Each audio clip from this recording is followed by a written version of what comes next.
to the point where I was just like, well, if you're not going to answer my text messages or phone calls, I'm just going to start showing up again at the club. So I started showing up again at the clubs. Like, and it got to the point where I was like cornering him in the stairwell. Like, I wasn't playing no games with him. As he's leaving the club, I would like literally corner him in the stairwell so he couldn't leave. So he would have to talk to me and he'd have to explain to me what's going on. And it got bad. Like, it got to the point where I was there like maybe 30 minutes before the doors were closed, before the clubs were closing. And I was like serious. And I'm like, what's going on? You're going to talk to me. I don't care. It got crazy. So yeah, after a while, I think he stopped going to the club because of me.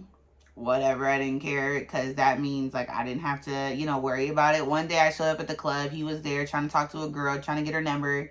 And I was like, oh, that's my boyfriend. She was like, oh, well, he just gave me his number. I'm like, yeah, we're just going through some things. So he does that sometimes.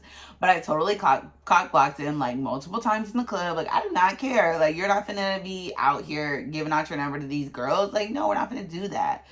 So fast forward, he stopped going out to the club a lot, and I quit seeing him at the clubs. I would message him, like the messages were real dry. And so yeah, I mean, then at that point I got with my younger kid's dad. You know, I was with him for, you know, 7 years, whatever.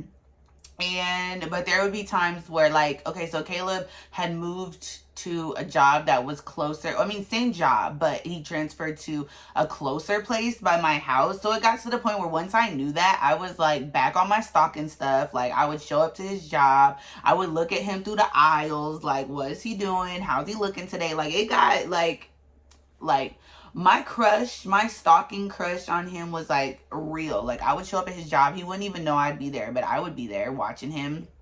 So yeah. And then it got to the point where like we weren't talking, but like I knew the DJ at the club. So like I would message the DJ and be like, hey, so is there a lot of people there? Send me a video of like who's all there. So he would like send me a video of like, you know, the club, like showing me if it was popping or not. Whole time, the only reason I wanted him to do that is because I wanted to see if Caleb was there. And if I didn't see him in the video, then I wasn't going to waste my time, which I should have been doing that at the beginning. But after a while, I was just like, I'm just going to message the DJ because I know the DJ. So yeah, so it got that bad to the point where I was like telling the DJ to send me videos of the club, and he started working closer to where I live. So I would pop up, like I was like trying to get his schedule together. Like, okay, I know he works this day, I know he works that. It was like really bad. So fast forward through the time, he had other girlfriends. I would message him and be like, hey, what's up, blah, blah. Messages were dry, blah, blah, blah. So fast forward to 8 years later where we're at now, I had randomly, like I had been single for a while. So like before I got back with him, I was single for about almost a year. But he was in a relationship, so I kind of left it alone. I wasn't going to touch that subject with him. So I had messaged him because I kind of noticed that like he wasn't posting her on his Facebook or like his YouTube videos. So I like randomly messaged him, which I'll insert it right here. Randomly messaged him. It was like early. I was taking my son to school just to see if I could get a message back out of him because it had been a while.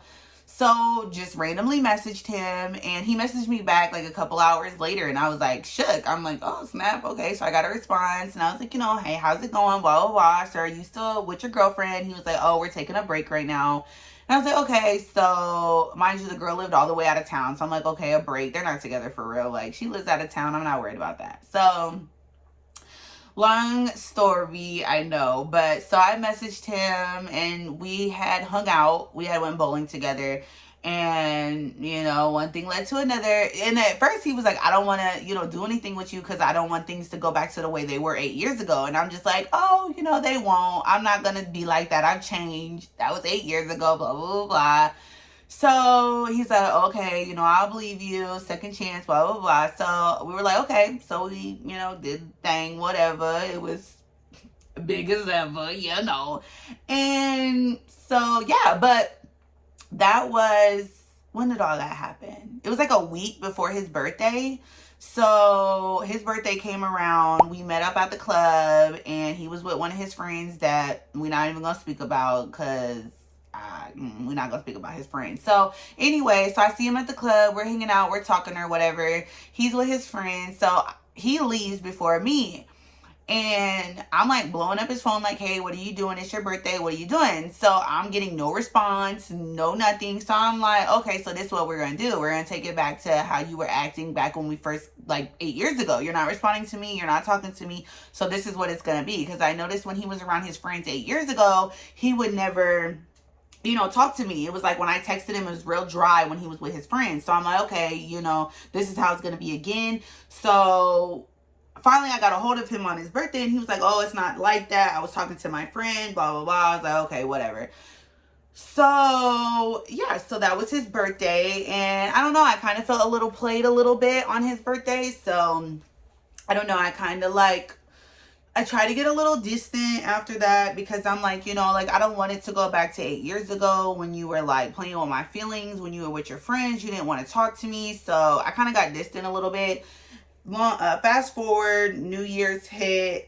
You know, me and him had plans to hang out on New Year's, and instead I kind of hung out with my friends, because I'm kind of like, you know, like, I don't want to get my feelings wrapped up in this situation and it be like it was 8 years ago. So I kind of distanced myself. I told him we were going to hang out, and yeah, I blew him off. I hung out with my friends, you know, whatever. So I just didn't want to get my feelings involved in it. So after that, he had kind of voiced his opinion on how he felt about me blowing him off. But I just let him know, you know, like, I don't want to get my feelings wrapped up how it was 8 years ago and things just end up still in the friend zone. Because mind you, we were never together 8 years ago.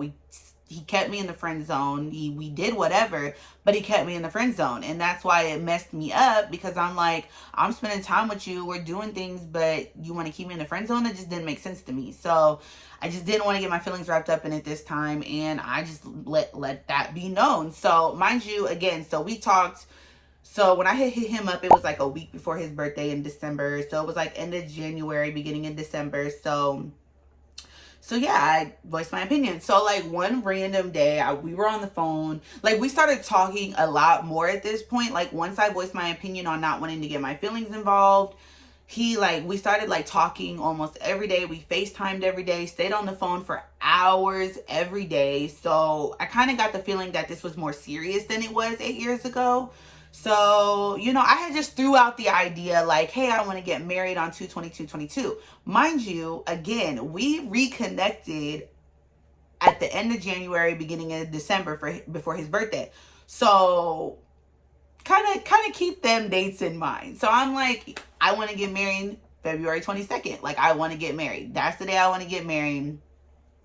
That's the day I want to get married, February 22nd. And he was like, we can make it official on that day, like officially be boyfriend, girlfriend. But I don't know about getting married. And I'm just like, okay, you know, at first I let it go. I was like, all right, whatever. But then I was like, no, I really want that day. I really want February 22nd. So I was like, no, I kind of really want that day. I really want to get married. You know, like you know, I have feelings for you. You know, I've never let up in the past 8 years. I've constantly always hit you up, always made sure you was good. Like, I've been constant with you for 8 years.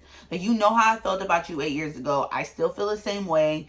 You know, like, I never let up on you or just wanting to be your friend. So, you know, like, I feel like with our history and everything, yeah, it was rocky, but I've always had feelings for you. And you know that. Like, you know that. So yeah, I want to get married. You know, how do you feel? Blah, blah, blah. And he's like, let me think about it. Let me, you know, he talked to his mom about it, talked to his sister about it. So I feel like when he kind of got the support that he needed from his close family, I feel like that's what kind of put the idea in his head. Like, okay, you know, I could see myself doing this. He told me, you know, he wanted to settle down. He wanted a family. You know, these are the things that he wanted. So, you know, like, I'm like, I do too. I want to be married. I want a family. You know what I'm saying? I want somebody that's good for me in my life, because I had a lot of, you know, drama over the past years with my ex. So it's like I wanted somebody good for my life, and he was really good. He's an amazing person. His personality is amazing. Even though, you know, our past from the 8 years ago was pretty rocky, him as a person, he's always been amazing. His heart is amazing. And he's just an amazing person. And I really wanted to be with somebody who was amazing. So, yeah. Long story short. Well, yeah, long story really long. It got to the point where he was just like, okay. Like, let's do it. Okay, if you're serious, I'm serious. Let's do it. So I was like, really? Like, you're serious? And he's like, yeah, I'm serious. So I was like, okay. So from there, it was just like, phew, like, here's a picture. We're married. So, yeah, I mean, that's kind of how it happened. And right now our reception is in June.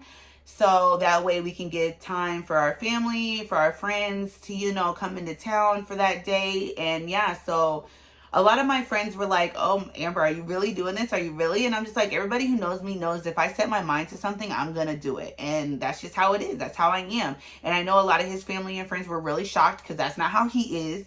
Like, he's total opposite from me. He's so calm. He's so quiet. He's so peace.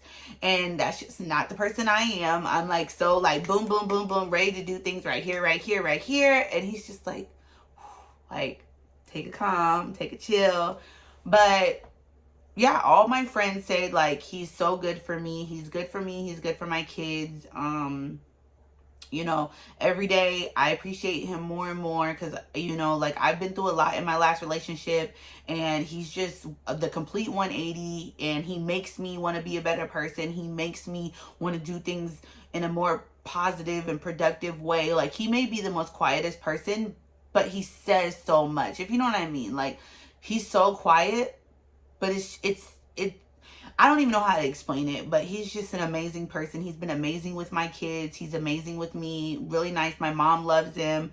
So, you know, that's the biggest thing. I love his mom. I love his sister. I haven't met his sister yet. I've met his mom a couple times. I met his mom 8 years ago, back when we were talking. But, I mean, they're amazing for all the support they've given him. And, you know, like, he's talked to my dad. I've talked to his dad. So we have yet to meet each other's fathers, but that will happen on our reception. Hopefully, fingers crossed, that our families can come together and we can all meet each other and be one. I'm super excited for that. We're going on our honeymoon like the next day. So I'm super excited for that. But he's just an amazing person. And I really couldn't ask for an more amazing person to be in my life or my kids' life. And, you know, even though our 8 years ago didn't have the best start, I feel like that has what has made us more better for each other, because I've changed from that crazy psycho stalker person. He's changed from that person who just wanted to hang out with his friends and go out to the parties and the clubs. He doesn't do that anymore. Like, we go out and we party, but we do it together now. We don't do it separately. We do it together, and we have so much fun. You know, like, our energy together is such a vibe. Like, we match each other like this. Like, I say something, he finishes what I have to say. He says something, I can finish what, like, it's just amazing. Our vibe is like truly unmatched. And I feel like if I was to have to go through this journey with anybody of a short notice shotgun wedding, we got married in the courthouse, it wouldn't be with anybody but him. Like, he's just such an amazing person, and you guys will get to meet him on another one of my videos. But I did want to make this video before he got on the screen with me, because, like, I wanted you guys to know the backstory and where it came from. And I know a lot of you guys didn't even, like, oh, I got my nails done from the last video too, so I can show you guys my ring. I know a lot of you guys, and excuse this because I was doing my makeup. And I mean, like, it literally took a lot of people for surprise that I was married. I know it took a lot of people that he was married for surprise, because, like, what? When did y'all get together? How long have y'all been? I got a lot of that, actually. How long have y'all been together? Like, I didn't even know Amber had a boyfriend. I know, right? Y'all didn't even know, because you know why? Because I didn't broadcast it when me and him first started talking. Like, I did not broadcast it. I kept it on the low. I didn't say nothing, you know, I let things develop, and they did. And it just turned out to be truly an amazing story for me and my kids. So, like I said, I'll bring him on camera with you guys. He'll be on here soon. But, yeah, I'm going to go ahead and head out of here because this video turned into a really long video. But I really hope you guys enjoyed my story time. I can't wait to do another story time with you guys. I will be doing more story times with him. And if you guys have any questions, you know, I want to do a Q&A with him. So if you guys have any questions, please leave them in the comment section below. Please make sure you subscribe, hit the bell button so you don't miss out on any future videos. And I hope to see you guys in the next video. Bye.